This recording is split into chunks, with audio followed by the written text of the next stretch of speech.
आज एक नई बात बोली इन्होंने, ऋतुव्रत शाह ने प्रेस कॉन्फ्रेंस में इन्होंने कहा कि वो चिट्ठी फर्जी थी और ये स्पीकर के ऊपर है और चाहें तो वो ऐसा कर सकते हैं कि ये इसकी जांच के बाद, सीआईडी की जांच के बाद लोकसभा स्पीकर को वो लिखें कि अभिषेक बनर्जी की सदस्यता जानी चाहिए फर्जीवाड़े के मामले तो उस तरह के गंभीर मामले के बाद स्पीकर के पास उतना विवेक का स्पेस तो बच ही जाता है। और ये जो हो रहा है सौरभ, इसमें ऑलरेडी ये है, नाराजगी है जनता के भीतर, आप खो चुके हैं सपोर्ट। और इन विधायकों को भी ये समझ में आ रहा है कि अब कम से कम ममता बनर्जी, अभिषेक बनर्जी से अपना पीछा आप नहीं छुड़ाएंगे तो बंगाल सरकार का को भाजन तो बनना ही पड़ेगा। जनता की नज़र में भी आपको समस्या प्रैक्टिकल बात पूछ रहा हूँ, इनको बीजेपी से कोई गाइडेंस तो मिल रही होगी बंगाल में, ऐसा तो नहीं होता? नहीं, उसमें तो कोई, जैसे ऋतुव्रत बनर्जी की आप बात कर लें तो शुभेंदु अधिकारी के साथ तो उनके तो ठीक ठाक इक्वेशन बताए जाते हैं। हालांकि उनके अपने प्रोफाइल की अगर बात कर लें तो पहले SFI में थे, स्टूडेंट पॉलिटिक्स से निकले हैं, फिर बुद्धदेव भट्टाचार्य की नज़र में आए, वहाँ से उन्होंने राज्यसभा बनाया, फिर जब दिल्ली आना शुरू हुआ तो सीताराम येचुरी के बहुत करीब आ गए। पर्सनल लाइफ के कुछ स्कैंडल हुए जिसके बाद वहाँ पर एक जांच कमेटी बनी लेफ्ट में, फिर इनको पार्टी से निकाला गया, राज्यसभा सदस्य बने रहे। फिर उसके बाद ये बाहर थे देश से। एक कमेटी जो ट्रांसपोर्ट की कमेटी थी पार्लियामेंट की, जिसमें डेरेक ओब्रायन उसको हेड करते थे, वो वहाँ पे मुंबई गए थे, मुंबई कमेटी की बैठक थी, ये सीधे वहाँ पहुँचे मुंबई। और ममता बनर्जी ये चाह रही थी कि इनको गिरफ्तार कराया जाए उस समय, कि महिलाओं का इशू है, कुछ पॉलिटिकल फ़ायदा होगा। वहाँ उन्होंने डेरेक से बात की और डेरेक से बात करने के बाद उनको TMC में लेने का रास्ता साफ हो गया। फिर ट्रेड यूनियन का काम दिया गया और अभिषेक बनर्जी उनसे काम लेने लगे क्योंकि अच्छे ओरेटर हैं, लोगों के बीच कनेक्ट सब ठीक ठाक है। इन परिस्थितियों में अगर आप देखें तो ये समझ में आ रहा था कि ऋतुव्रत बनर्जी ये चाहते हैं कि वो पाला बदलें। बीजेपी की तरफ से एकदम नो था कि अभी हमें ज़रूरत नहीं है। वहाँ पर तब तक वो फर्जीवाड़ा लेटर हुआ और इनको निलंबित किया गया। अब यहाँ पर सर अब एक चीज़ देखें कि पार्टी से निलंबन, पार्टी से एक्सपल्सन नहीं होता। अगर कोई विधायक निलंबित हो गया तब भी पार्टी के सारी चीज़ों पे उसका व्हिप, अगर इन सब चीज़ों उस पर लागू होता है, ठीक है ना, पार्टी के डायमीटर से आप बाहर नहीं जाते।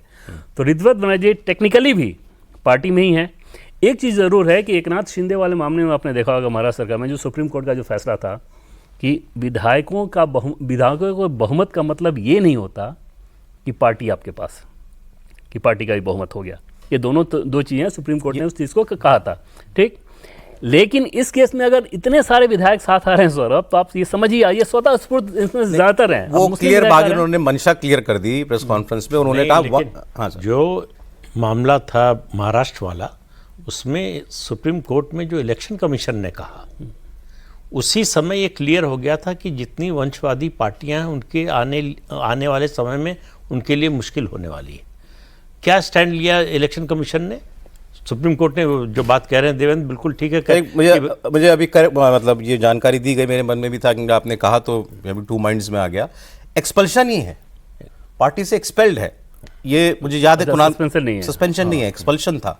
तो वही बात आज कुणाल घोष कह रहे थे कि जो आदमी को हमने जो पार्टी में ही नहीं है वो लीडर कैसे बन सकता है? फिर इसमें देखिए, इसमें दूसरा लीगल एस्पेक्ट तुरंत आ जाएगा कि जैसे किसी को भी पॉलिटिकल पार्टी के जो संविधान वगैरह होते हैं कि आप पहले उसको सो कॉज नोटिस जारी करते हैं, वो प्रक्रिया का अपना पालन किया कि नहीं किया, हाँ, वहाँ भी वो तकनीकी चीज हो जाएगी। पार्टी की किस बैठक में फैसला? हाँ, नहीं, जो इलेक्शन कमीशन ने स्टैंड लिया, सुप्रीम कोर्ट ने कहा भाई कि आप पार्लियामेंट्री मेजोरिटी के आधार पर ये कैसे तय कर देंगे कि पार्टी में बहुमत किसका है?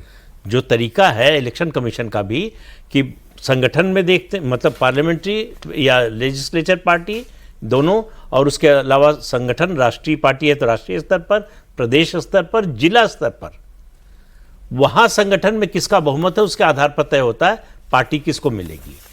लेकिन इलेक्शन कमीशन ने कहा कि ये वंशवादी पार्टी है, यहां परिवार का एक व्यक्ति तय करता है कौन क्या पदाधिकारी होगा, तो यहां कोई डेमोक्रेसी नहीं है।